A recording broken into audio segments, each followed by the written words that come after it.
السلام علیکم ورحمۃ اللہ۔ رمضان المبارک میں ہمیں یہ سننے میں ملتا ہے یا جو ہمیں پتہ چلتا ہے کہ شیطان باندھا جاتا ہے۔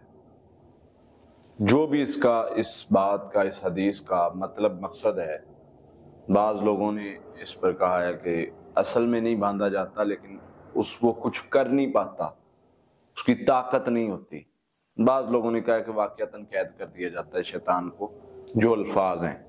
بہرحال میں اس بحث میں نہیں جاتا، میں جو مقصد آج بات بیان کرنے کا ہے میں اس طرف اپنے ٹاپک کی طرف آ رہا ہوں۔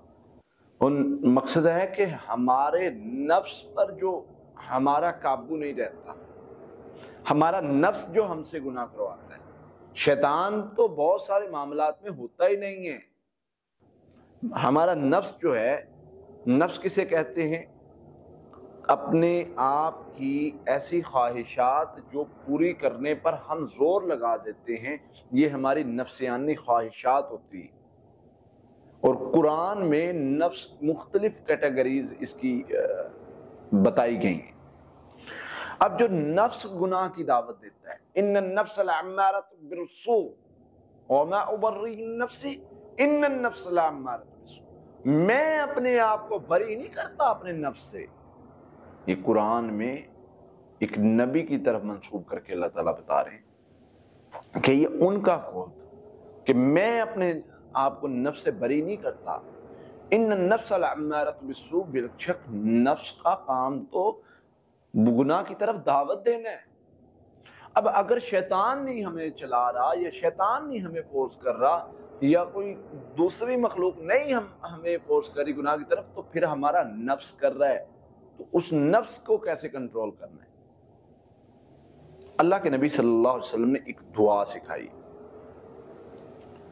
اللہم الہمنی رشدی واعذنی من شر النفس۔ اللہ مجھے رشد و ہدایت عطا فرما اور میرے نفس کے شر سے مجھے بچا لے۔ اب یہ جو چیز ہے، یہ بڑی اہم چیز ہے، بڑی اہم دعا ہے۔ اللہ مجھے ہدایت دے، رشد دے، مجھے الہام کر ہدایت رشد، اور میرے نفس کے شر سے مجھے بچا لے۔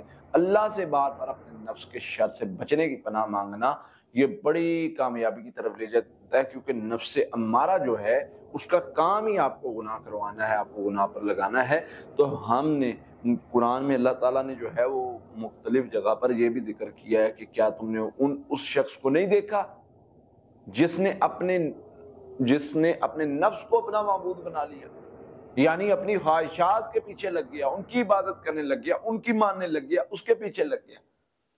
جو بندہ نفس کے پیچھے لگتا ہے، وہ اس کے مائنڈ میں، دل میں جو خواہش، جو وسوسہ، جو خیالات ہے، وہ کرنے پر لگ جاتا ہے۔ تو نفس کنٹرول میں رہے گا، آپ کا غصہ بھی کنٹرول میں رہے گا، آپ کی جو ایکسٹرا جو خواہشات ابھرتی ہیں وہ بھی کنٹرول میں رہیں گی۔ تو اس لیے یہ دعا پڑھا کریں، اللہم الہمنی رشدی واعذنی من شر نفسی۔